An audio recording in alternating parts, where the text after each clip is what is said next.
Muy bien, pues vamos a seguir con lo que hemos estado aprendiendo. Primeros pasos, recuerden que son los primeros pasos del ministro. Estamos buscando ah, am, y buscando ministrar la palabra a través del discipulado. Estamos creando discipuladores y está diseñado con las dos partes de la Gran Comisión para saber alcanzar a los perdidos y para armar a los creyentes en saber disipularlos para que ellos después evangelicen. Entonces, tomamos mucho tiempo. La mayor parte, 2/3 partes de este curso es para enseñar a evangelizar, para enseñar cómo presentar el plan de salvación de manera efectiva. Hay que practicarlo, pero también es para armarnos y armarlo a ustedes para que puedan guiar a su discípulo, su nuevo creyente, a través del discipulado. Y por eso los estamos armando, primero con el plan de Dios, para que ustedes sepan siempre consultar a Dios, pero enseñar a sus discípulos a siempre consultar y ser guiado por Dios. Después viene la oración intercesora, nada más que lo brincoteamos. Charlie me cubrió y enseñó el ayuno, porque si queremos poder, necesitamos ejercitarnos en esto. Ya está, se vio en la Go conferencia, ¿verdad? Cómo es que el ayuno es tan importante. Uno de los misioneros habló precisamente de qué tanto falta hoy en día entre los cristianos de poder ayunar, de ayunar y buscarlo. Y nosotros pues no vamos a hacer así. Nosotros vamos a hacer una clase que sepamos ayunar, poner a Dios en primer lugar, buscar su poder, su guía. La oración intercesora es para saber proteger a nuestros discípulos y a nuestros seres queridos y enseñar a ellos a proteger a sus seres queridos. Y por eso estamos viendo la oración intercesora. Pero antes tenemos que preparar bien el terreno, como vimos, ¿verdad? Entrar a la presencia de Dios con gratitud. Cuando empezamos a orar, empecemos alabando a Dios, agradeciendo a Dios, enalteciendo, diciendo que bueno es. Luego, adquirir la limpieza necesaria. Necesito yo confesar mi maldad para que Dios me oiga, y luego necesito adquirir la protección personal necesaria. Antes de proteger a otros, tengo que protegerme a mí mismo. Luego, vamos a tomar la decisión de ponernos en la brecha. De ponernos a favor de Dios, a favor del pueblo ante Dios, rogar por las personas y ponernos en la brecha. Pero para tener la vara de autoridad de Dios necesaria, tenemos que humillarnos. Y estamos viendo qué necesitamos hacer. Pero necesitamos la autoridad de Dios para hacer lo que vamos a hacer. Y eso viene de la vara. Cualquiera puede, si quiere. Dios está buscando cualquier hombre, cualquier mujer que se ponga en la brecha, que haga ese trabajo de intercesión. Pero hay unos requisitos bíblicos que debe haber en nuestra vida si queremos usar la vara de Dios. En primer lugar, vimos la semana pasada una convicción de cumplir la voluntad de Dios. Necesitamos la convicción de que yo quiero hacer lo que Él quiere, lo que Dios quiere. Yo quiero ver ese resultado. Número 2, necesitamos mansedumbre, ¿verdad? Necesitamos ceder todo a Él, ceder nuestros derechos. Es decir, Dios, se trata de ti, no se trata de mí, para poder ejercer la autoridad de Dios. Luego vimos, y ahí terminamos, creo, obediencia aun cuando es contra la lógica, ¿verdad? Dice, oye, agarra por la cola. Bueno, seguramente Dios nada más quiere que lo agarre, entonces lo va a agarrar por la cabeza. Eso hubiera sido desobediencia, ¿verdad? Él pidió que fuera por la cola. Dice, pero así no se agarra una serpiente. Ni modo. O sea, aprende a obedecer aun cuando no entiendes. Aun cuando no entiendes. Y los hijos batallan con esto, con los papás, pero también ustedes, papás, lo batallan con sus pastores. Obedecer. Si quieres usar la autoridad, la vara de Dios, tenemos que aprender a ser obediente. Y Moisés pagó bien caro cuando no hizo eso. Y Dios dice, háblale a la roca, y la volvió a golpear porque pues hizo un berrinche. Entonces hay que tener mucho cuidado. Ahora, número 4, y aquí nos quedamos. fuerza espiritual para poder, requisito, para usar la autoridad de Dios, la vara de Dios. Tenemos que tener fuerzas, que llevan fuerza espiritual. Éxodo 4:4, ¿quién lo puede leer? Éxodo 4:4. Seguimos viendo la vida de Moisés. Entonces dijo Jehová a Moisés: extiende tu mano y tómala por la cola. Y él extendió su mano y la tomó, y se volvió vara en su mano. Entonces, dices, ¿qué tiene que ver con fuerza espiritual? Ahorita explico. Para que Moisés pudiera cumplir el mandato de Dios, tenía que vencer su propia lógica y tomar una decisión fundada en la certeza o seguridad de su espíritu, no de su mente, su lógica. Así que si quiero ser totalmente obediente al Señor, mi espíritu, escriban, espíritu, mi espíritu tendrá que ser tan fuerte, escriban fuerte, tiene que ser tan fuerte que en vez de obedecer la lógica de mi mente, voy a ser capaz de obedecer la palabra de Dios. ¿Ok? Y aquí es donde tenemos que entender una cosa que lo vamos a ver después en Discipulado 2. En la primera fase hablamos de las cualidades de carácter de un hombre y mujer de Dios, pero también las cualidades espirituales. Y lo que vemos es así, y tenemos que entender esto. El alma nunca es quien decide. ¿Y de qué está hecho el alma? ¿Se acuerdan? ¿De qué está hecho el alma? O sea, en lección 1, de Discipulado 1, y sobre todo en las nuevas notas que tenemos, vemos los dos círculos, ahí viene, ¿de qué consiste el alma? Voluntad, La voluntad, intelecto emociones. y emociones, sentimientos. Entonces tenemos la mente, el intelecto, tenemos las emociones, los sentimientos y la voluntad. Ok. El alma o va a seguir la carne, va la carne dictar cómo sentirte, la carne va a dictar cómo pensar, qué hacer, qué quieres tú hacer, o el espíritu, si lo fortaleces, el espíritu dice, no, alma, vas a hacer esto, no le hagas caso a tu carne. ¿Okay? No pienses así. Yo sé que piensas, ay, qué mala onda, ¿por qué me dijo así? No pienses así. Te ama, no lo dijo así.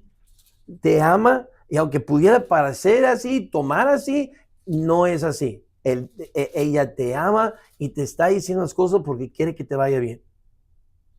Entonces el espíritu le va a decir a tu mente qué pensar cuando tu carne quiere pensar de otra manera.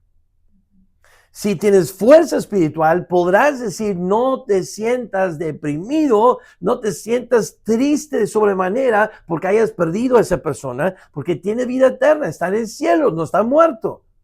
Y le dice a tus emociones, hey, tranquilo, puedes tener paz.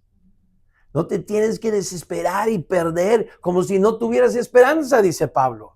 Tú tienes esperanza. Entonces no te puedes reaccionar de la misma manera que un inconverso que no tiene esperanza. Tú tienes esperanza. Entonces tu espíritu se fortalece a través de ¿qué? Pues ¿qué es espiritual? La palabra, tu ley es espiritual.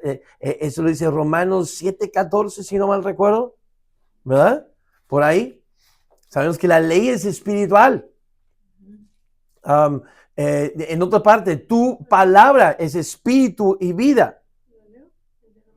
No, está bien.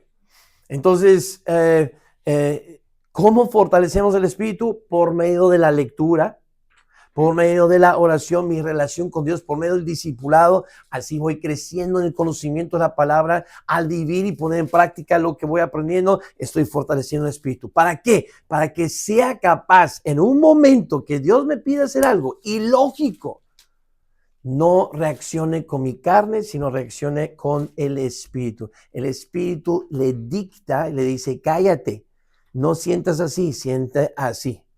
Y decía tu alma no manda, tu alma obedece a la carne u obedece al espíritu, nada más, no manda. Y por eso en Hollywood que siempre está diciendo, pues tú haz lo que te hace sentir feliz, haz lo que te siente bien. Está alimentándote y enseñando a la gente a seguir sus emociones, a dejar que la carne dicte, que la carne te dicte. Muchas veces Dios pide al hombre y a la mujer de Dios de hacer cosas que no se sienten chido. No se siente bien. Es incómodo. Habla con esa persona. Es cómodo quedarme callado. ¿Por qué hablarle de Cristo? ¿Por qué hablar con un extraño? A mí me conflictúa. Pero tengo que hacer a un lado lo que yo estoy sintiendo y ser obediente al mandato de Dios. Tenemos que ser espirituales, una fuerza espiritual. Entonces seguimos en inciso C. También hay la necesidad de discernir el espíritu de verdad, escriban verdad, del espíritu de error, escriban error, porque Satanás va a intentar engañarme. Y por eso digo, Hollywood, las películas, las series, las canciones, todo está para que te dejes que la carne reine, que hagas lo que se siente bien.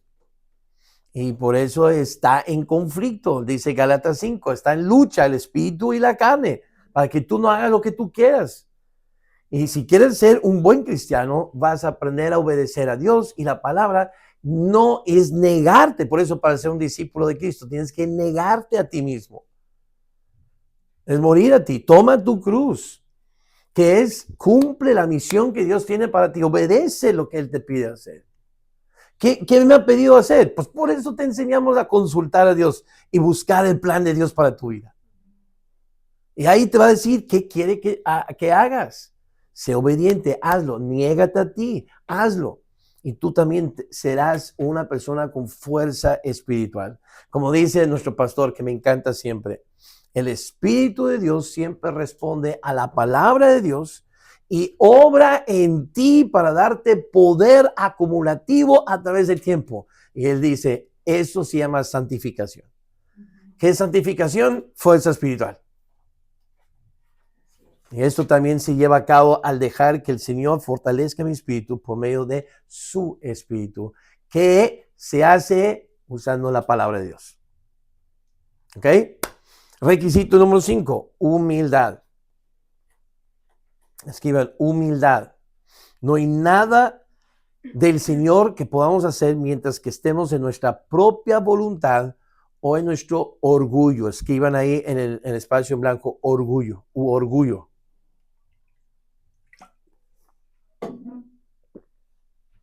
Proverbios 15:33 dice, el temor de Jehová es enseñanza de sabiduría y a la honra precede la humildad.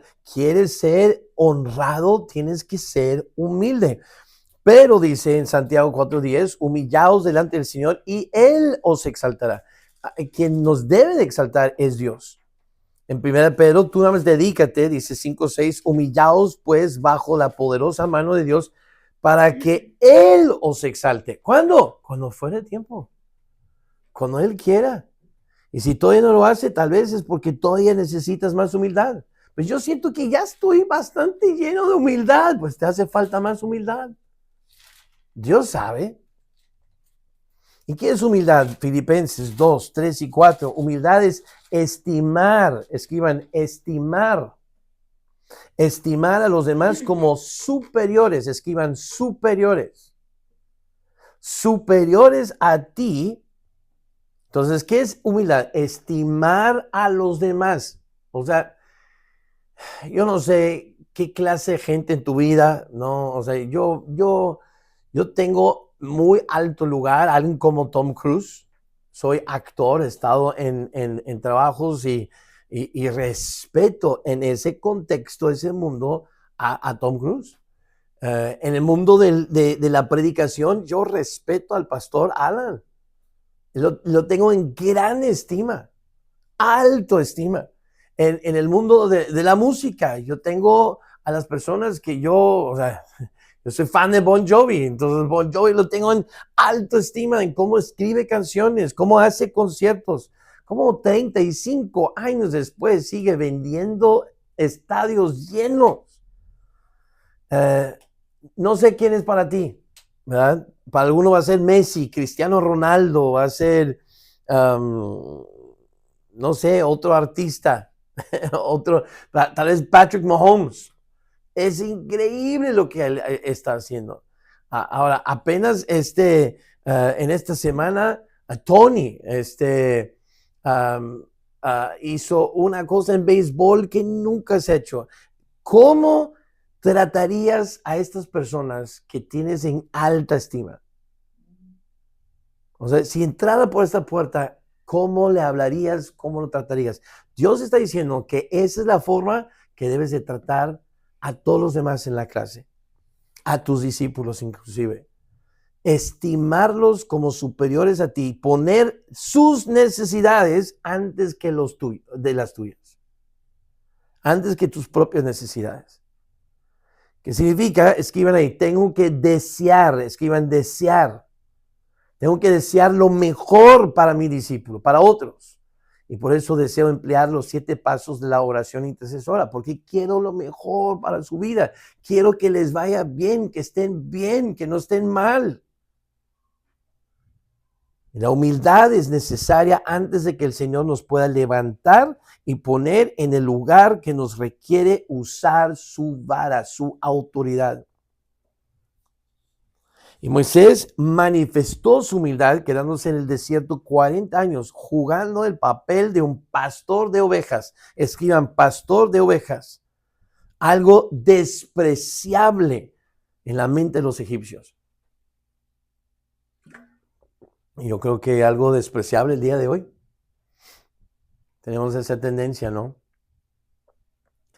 Él reconoció al fin que cualquier éxito en su vida que ayudó a liberar a los hijos de Israel vino del Señor. Escriban, vino del Señor y no de sus habilidades o capacidad propia. No vino de él, vino del Señor. Entonces, tengo que tener humildad. Viene de Dios, no se trata de mí, se trata de Él, se trata de su reino. Voy a usar su vara para el bien. Quiero que les vaya bien porque estimo a los demás, mi discípulo, como superior a mí. Entonces yo quiero que esté mejor que yo. Yo quiero que esté bien. Entonces voy a emplear estos 7 pasos para que les vaya bien. Yo quiero que venza. Ahora, ¿cuáles son los resultados? Vamos a rápidamente. Las veces que se menciona en la Biblia específicamente que Moisés hizo algo con la vara, es lo que vamos a aplicar aquí. ¿Cuál es el resultado del uso de la vara de Dios, de la autoridad de Dios? Esto lo vamos a aplicar en cuál es el resultado que buscamos al emplear los 7 pasos de oración intercesora en la vida de mis seres queridos y en la vida de mi discípulo. Bueno, primero el agua fue transformada en sangre. Eso lo vemos en Éxodo 7:19. Todos esos versículos ustedes lean después, pero son las menciones cuando se usó la vara para algo. El agua fue transformada en sangre. Ahora, ¿cuál es la aplicación de nosotros orar intercesoramente, usar la vara de Dios en la vida de mis discípulos o mis hijos, mis seres queridos? Es que yo quiero que ellos tengan muerte a la falsa seguridad. Esto habla de falsa seguridad y yo quiero que muera esa falsa seguridad en su vida. Escriban falsa seguridad. Simboliza el corte total de la fuente de abastecimiento por medio de la sangre de Cristo. Yo quiero que ellos tengan la sangre de Cristo y que corte el lazo y dependencia del mundo. Entonces, oro para eso en su vida. Oro para que de las aguas surgieron las ranas. Eso se ve en Éxodo 8:5. ¿Cuál es la lección aquí? Pues que la antigua fuente de seguridad, ¿sí? Agua, el río Nilo, se convierte en fuente de irritación. Escriban irritación. ¿Qué significa? Bueno, pues que de donde ellos estaban disfrutando de su nuevo trabajo, yo quiero que se sientan, tal vez no se sientan tan bien en su trabajo, que sea fuente de irritación. Y dice, oye, pero ¿por qué deseas estas cosas? Eso no está muy chido para ellos. Pues si eso los va a acercar más a Dios, es necesario. Número 3, el polvo se vuelve piojos. Aquí la lección es, y lo que estoy buscando a través de la oración intercesora, es que la fuente de prosperidad se convierte en fuente de dolor. Lo que les hacía sentir aquí Juan Camaney, muy prósperos, ahora que, oye, les cause incomodidad y dolor. Escriban dolor ahí. Número 4, granizo y fuego. Aquí la lección es que la línea de abastecimiento de Satanás es cortada. Granizo y fuego, ¿para qué? Para acabar con todo lo que el diablo usa para prosperar, hacerlos prosperar. Que sea cortada de plano, y se pide la destrucción de toda prosperidad concedida por Satanás en las vidas de aquellos por los que oramos. Yo quiero que se corte la prosperidad que el diablo les está dando. Oye, pero estás pidiendo que les vaya mal en el trabajo si es necesario para que estén bien con Dios. Sí, sí, claro que sí. No me importa cómo les vaya en la tierra, yo estoy pensando en la eternidad. Y si son inconversos, ¿para qué voy a querer que les vaya bien en la escuela y que se gradúen y que tengan todas esas cosas prósperas? Entre más prosperan en el mundo por el diablo, ¿de qué sirve ganar el mundo y perder su alma? Dice la Biblia. Entonces, no, pues sí, yo quiero que si es necesario, yo quiero que les vaya mal para que sean salvos. ¿Qué me importa su éxito en negocios y en la escuela y en el mundo si van al infierno? Y ese es el problema. Me acuerdo de una señora que se fue de la iglesia porque yo no voy a orar que a tus hijos les vaya bien en la escuela y en el trabajo si son inconversos. No me pidas orar por eso. Yo voy a orar, Dios, haz lo que tengas que hacer. Y normalmente uno es más sensible y abierto para el evangelio cuando les va mal. ¿Qué importa que tengan todo el éxito en la tierra si van al infierno? Yo quiero que estén bien con Dios. Y luego si son creyentes, pero andan mal, están acarreando juicio para sí. Van a perder herencia, perder coronas. No, Dios, córtale en el trabajo, que se pelean, que estén mal, que haya dolor. ¿Por qué? Porque yo no quiero que el diablo les siga ayudando a que les vaya bien, porque entonces no van a estar bien en el reino. Nos decía, hermanos, les estamos enseñando cómo orar intercesoramente para el beneficio de sus vidas. Como dice número 5, langostas. ¿Cuál es la lección? Pues que los beneficios, escriban beneficios, los beneficios de Satanás son destrozados con el propósito de traer a la persona de regreso al arrepentimiento. Escriban arrepentimiento. ¿Ven ahí? ¿Ven? Yo quiero que los beneficios de Satanás en su vida sean destrozados. Que les vaya mal en el trabajo, si es necesario, sí, para llevarlos al arrepentimiento. ¿Qué es arrepentimiento? Pues en la vida del inconverso es ser salvo. En la vida del creyente es corregir en donde anda mal para que esté bien, esté sirviendo y ministrando la palabra en el reino. Número 6, el mar dividido. ¿Se acuerdan? Sale en Éxodo 14, levanta la vara para que se abra el mar.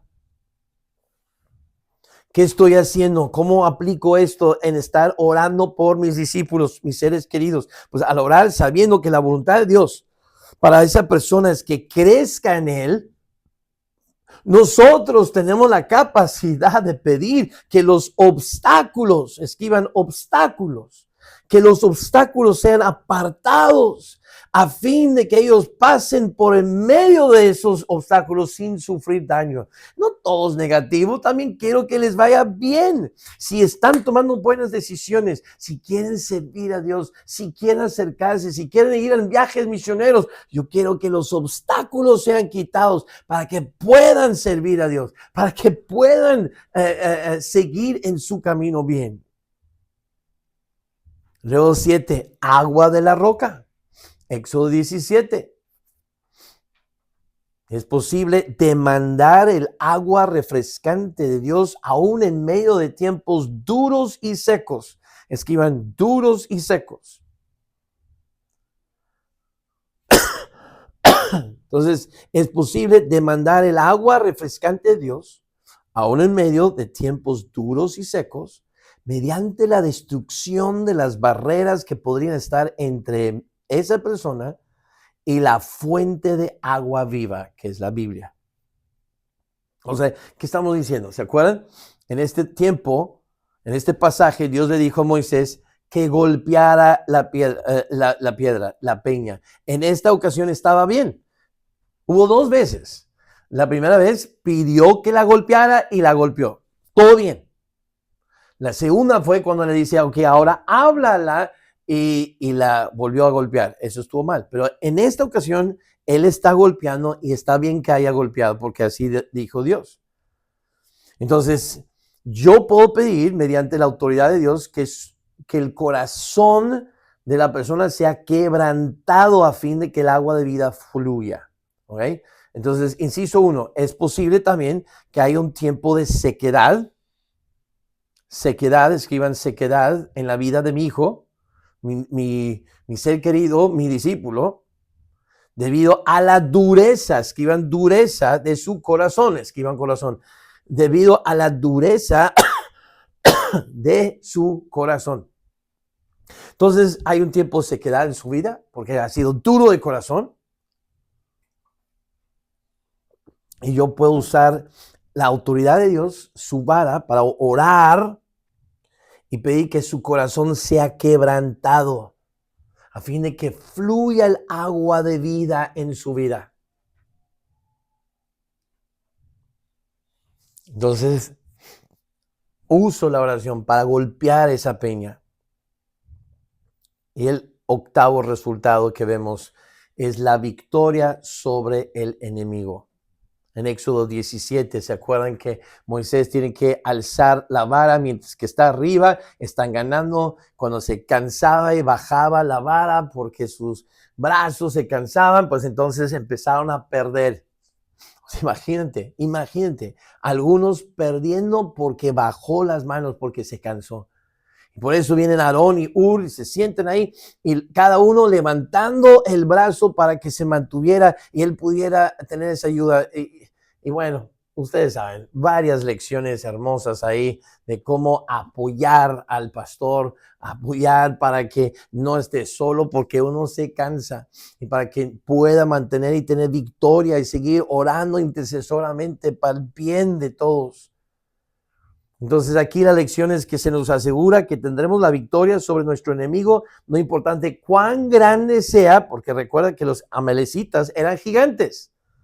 Entonces no importa cuán grande sea el enemigo, escriban grande. Recuerda que los amalecitas eran gigantes, escriban gigantes.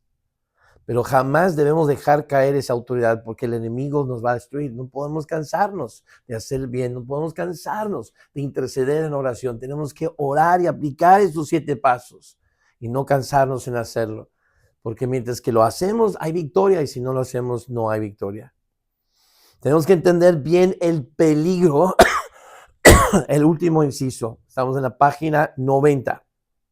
Página 90.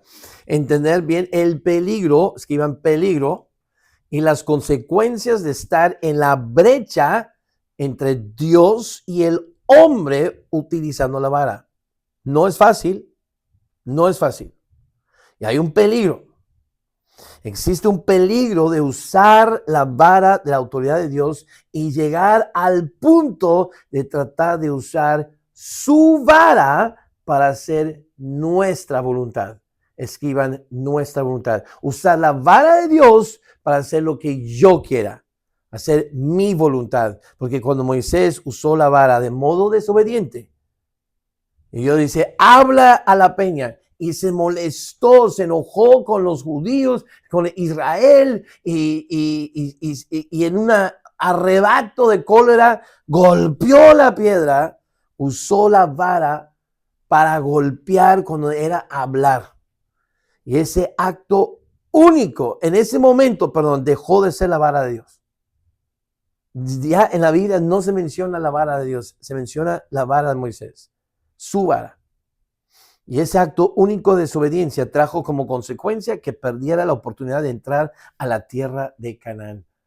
Ay, porque también si tú usas el discipulado para enseñar tus opiniones y no las palabras de Dios, puede pasar, ¿verdad? Ustedes han tenido varios, ustedes, me imagino, muchos, así pasa.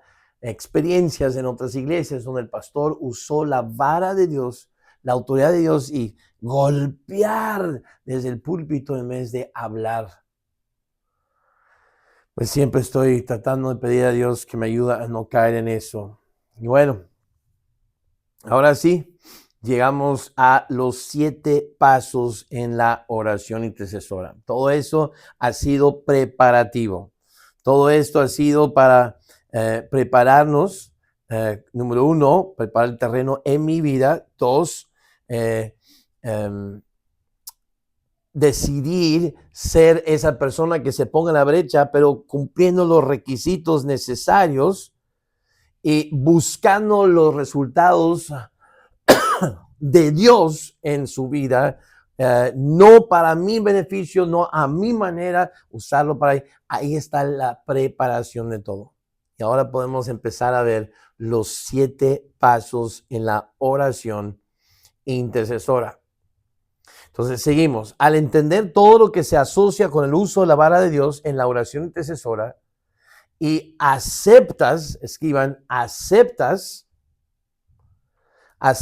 esa responsabilidad, estás listo ahora para aplicar, escriban, aplicar, estás listo para aplicar los 7 pasos. Y paso número 1 es atar al diablo. Escriban, atar. Atar al diablo.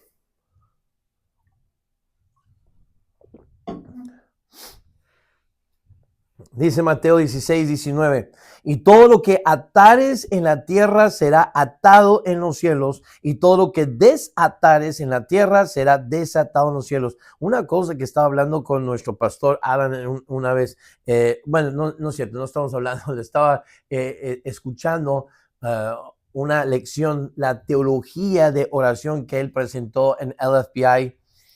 Fue increíble, y eso es, pensamos muchas veces que lo que está pasando en el cielo, o sea, está afectando aquí, cuando él dice, realmente es al revés. Nosotros aquí en la tierra afectamos lo que sucede allá arriba, y así está diciendo aquí. Si nosotros atamos, allá será atado. Si desatamos, allá será desatado. La oración es poderosa, hermanos. Tenemos un gran poder. Afectamos el universo con la oración. Lo primero que tenemos que buscar es atar al diablo. Para atar el diablo, hay que primero identificarlo y saber dónde se ubica. Porque el diablo es espíritu. Escriban espíritu. El diablo es espíritu.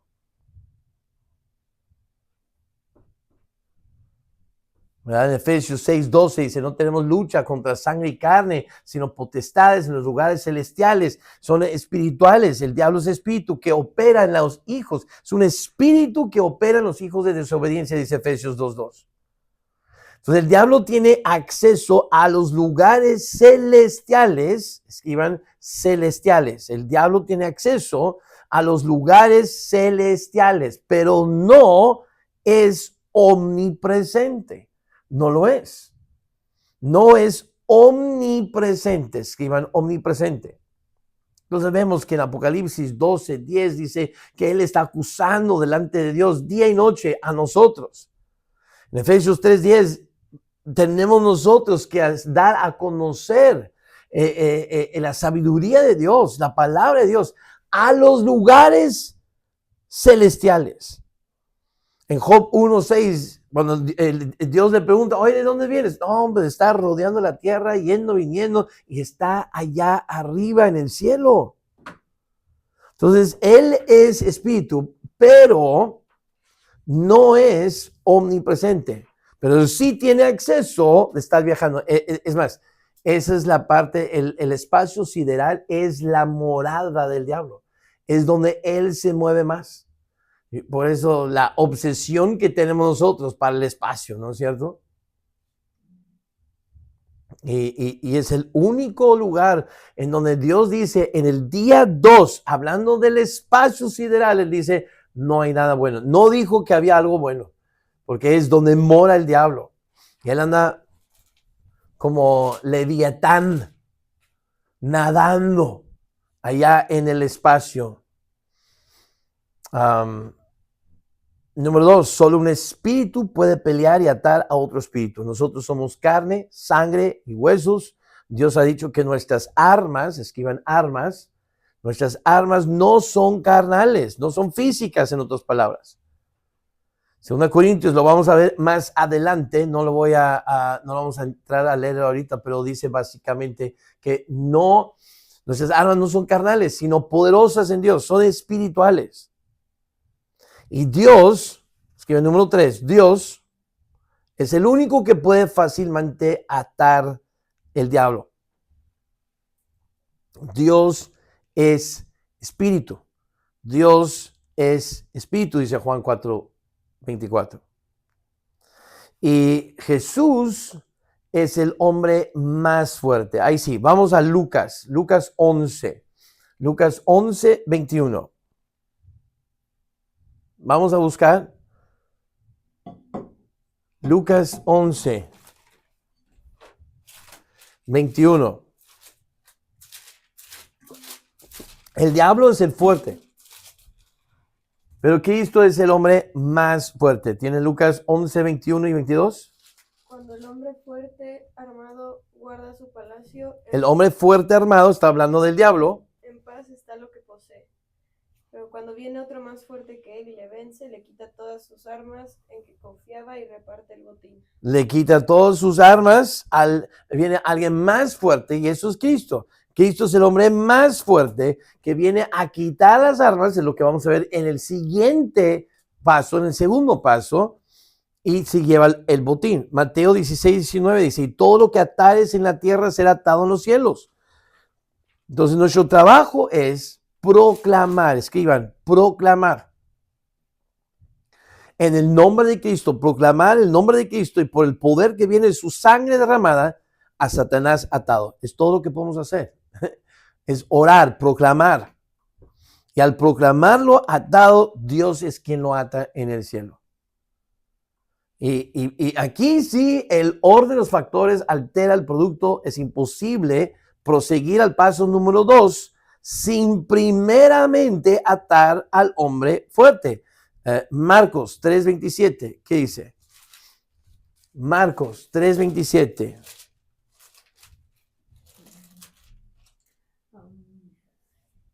Ninguno puede entrar a la casa de un hombre fuerte y saquear sus bienes si antes no le ata, y entonces podrá saquear su casa.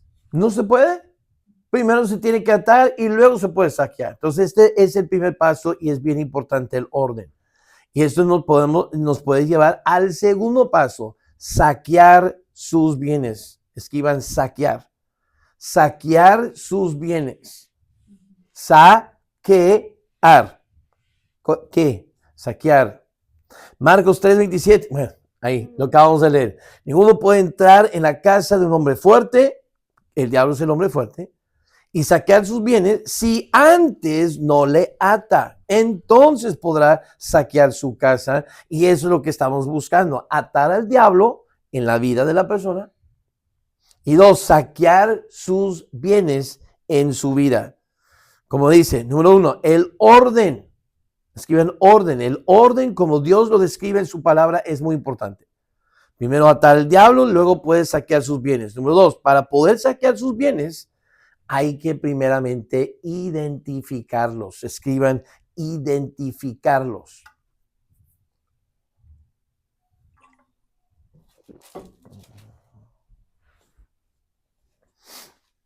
Primero hay que identificarlos. Entonces, ¿qué son las armas? Los bienes. Los bienes son cualquier cosa que Satanás está usando en la vida de una persona para hacer que esa persona peque contra Dios. Son pecados específicos. Escriban peque. Entonces son cosas que el diablo está usando en la vida de la persona, mi discípulo, mi ser querido, para que peque contra Dios.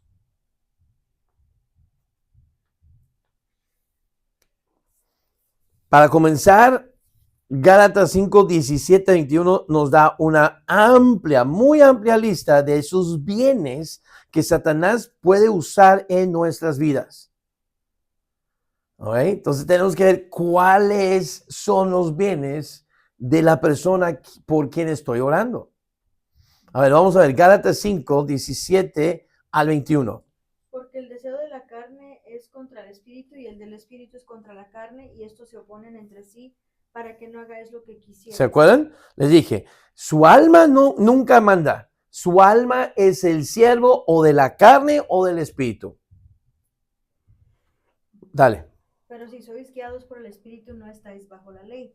Y manifiestas son las obras de la carne, que son adulterio, fornicación, Lentamente la lista. inmundicia, No, empieza.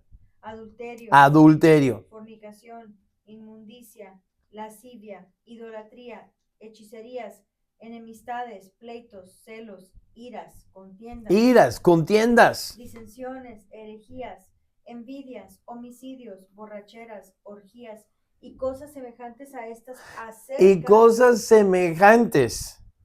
acerca de las cuales os amonesto, como ya os lo he dicho antes, que los que practican tales cosas no heredarán el reino de Dios. No vas a tener herencia. No es que no seas salvo y vas a perder la salvación. No, es que no heredarás, no tendrás herencia. Llegarás al cielo y no vas a tener coronas, no vas a reinar con Cristo, porque vas a perder tu herencia por andar en esas cosas. Entonces tenemos que orar, que Dios quite. ¿Falta algo? Va a ser homeless en el cielo. Mas el fruto del Espíritu es amor. No, 21. Envidias, homicidios, borracheras. Ya lo había leído. No, por eso era hasta el 21. Ah. Si quieres orar y ayudar a una persona efectivamente, tienes que primero identificar qué es lo que Satanás está usando en la vida de esa persona para hacer que peque contra Dios. ¿Qué es? ¿Es lascivia? ¿Es la envidia? ¿Es celos? ¿Es ira, amargura? ¿Es borrachera? ¿Es hechicería? ¿Supersticiones? ¿Adulterio, fornicación? ¿Que incluye pornografía? O sea, hay muchas cosas y yo tengo que primero atar al diablo, okay, luego saquear los bienes en la vida de esa persona. Mi discípulo, ¿qué es el pecado con que batalla? ¿Estoy orando para que sean quitados de eso? ¿Estás orando por tu esposo o criticándolo? ¿Estás orando por tu esposa o nada más enojándote con ella? ¿Te estás molestando con tus hijos o estás orando intercesoramente que el diablo sea atado en sus vidas y saquear esos pecados que estás viendo con que batallan? Entonces tienes que identificar los pecados, escriban pecados específicos. Las obras, escriban obras de la carne, escriba carne, las obras de la carne, que son los que más tiene detenido a la persona. ¿Qué está deteniendo tu ser querido o tu discípulo? Ora que sean saqueados esos bienes, que sean quitados. Es fácil señalar, ay, me choca que mi vieja, que mi viejo, esté haciendo esto. ¿Estás orando que eso sea quitado? Es fácil señalar, pero lo que tenemos que hacer es orar.